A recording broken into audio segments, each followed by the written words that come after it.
Repito la pregunta.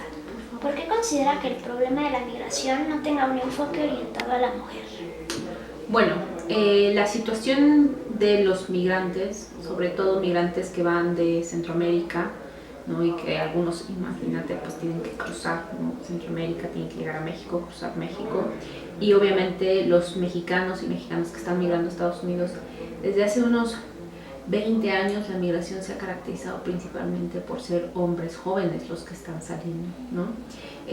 Poco a poco estamos viendo un incremento importante de mujeres migrantes, efectivamente, pero yo creo que no se termina de darle esa visión de género.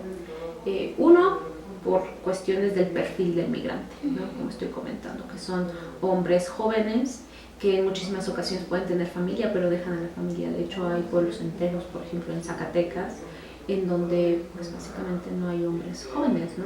Estamos hablando de que hay mujeres o hay adultos mayores. Entonces, eso es una cosa. Y la segunda es que también la parte de género, ¿no? De entender el género como un elemento que corta transversalmente distintos temas, es algo que es relativamente nuevo, al menos en el caso de México, por ejemplo, ¿no? Estamos hablando de que los estudios de género están tomando un papel importante en entender, en analizar las distintas situaciones sociales, políticas, económicas de nuestro país, pero es algo muy reciente. Estamos hablando de tal vez 10, 15 años que empiezan a ser los estudios de género relevantes en nuestro país, y entonces estudiar desde el punto de vista de género la migración pues también es algo que es reciente.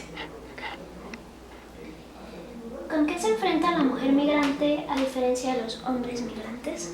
Bueno, ahí estamos hablando de que existen roles de género que desde nuestras sociedades se le vincula o se determina que una mujer es como es y un hombre es como es, ¿no? Y dentro de estas distinciones, digamos que a la mujer se le ve como el sujeto débil, ¿no?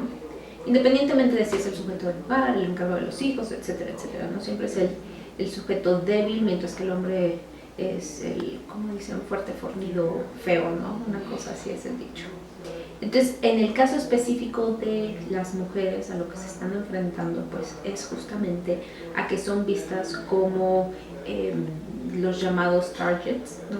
Fáciles. ¿En qué sentido? En que pueden ser rápidamente asaltadas, ¿no? Violentadas, y muy probablemente, pues en realidad no va a haber ningún tipo de consecuencia, ¿no? Entonces es mucho más difícil intentar robar, despojar, etcétera, etcétera, a un hombre que hacerlo a una mujer. Entonces las víctimas lo que están justamente revelando que en su paso por los distintos caminos migratorios, en este caso pues el más importante de nuestro país es el que nos lleva a la frontera norte, es que efectivamente las mujeres están siendo agredidas, están siendo, además de que obviamente les despojan de sus cosas, son víctimas de agresiones, estamos hablando sexuales y estamos hablando de agresiones físicas, ¿no? Y en ese sentido son agresiones específicas que sufren por su género, ¿no? Entonces esa es una diferencia muy importante. ¿Qué medidas propondría para proteger la condición de las mujeres migrantes?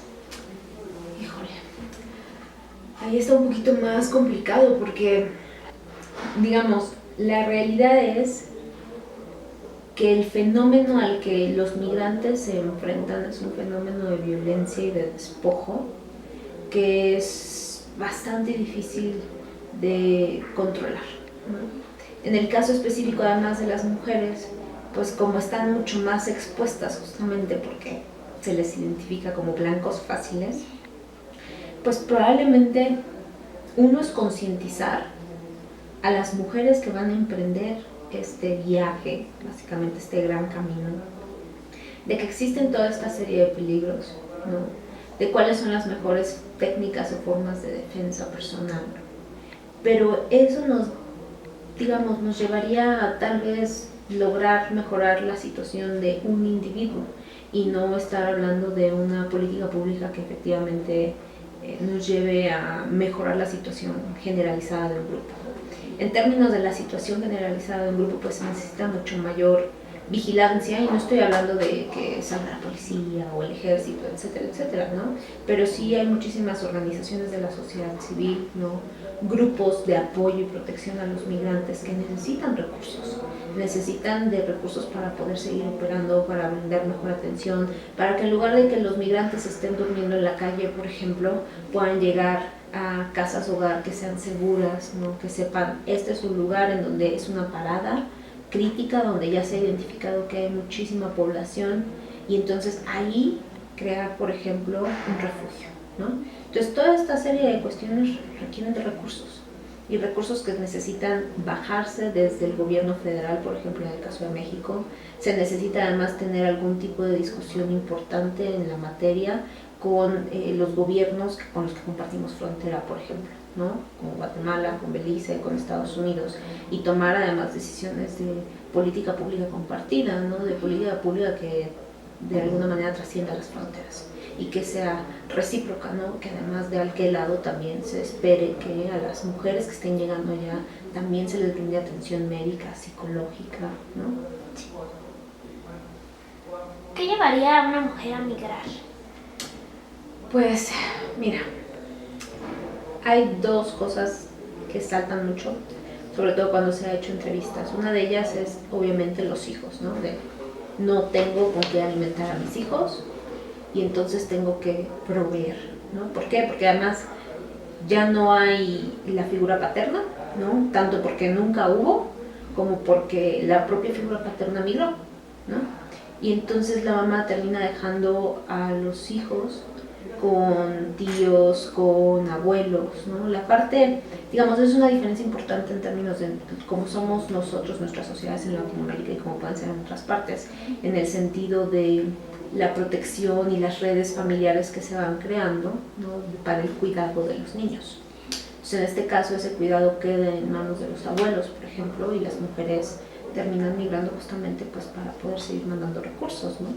Esa es una. Otra, hay muchísimas jovencitas que tienen 15, 16 años y están viendo que en donde están no va a haber un futuro, ¿no? El futuro que puede existir es tal vez tener hijos antes de los 18 y tal vez conseguir un trabajo limpiando alguna casa, ¿no? Y entonces muchas mujeres dicen, yo no quiero eso, ¿no? Yo no quiero ese futuro, quiero otra cosa para mí, y entonces agarran sus cosas y migran, ¿no? Porque finalmente no hay nada que les dé una oportunidad de vida en la localidad en la que están, ¿no? Entonces más o menos gran parte de la migración de mujeres se explica por estas dos cuestiones, aunque también hay un sector un poco más pequeño, reducido, de mujeres que están escapando violencia, ¿no? Violencia que sufren dentro de sus propias familias, ¿no? De sus propias, no necesariamente esposos, pueden ser padres, pueden ser tíos, ¿no? Y entonces se llevan inclusive ahí hasta los hijos, ¿no? Y escapan de estas circunstancias de violencia intrafamiliar. Muchas gracias, Fer.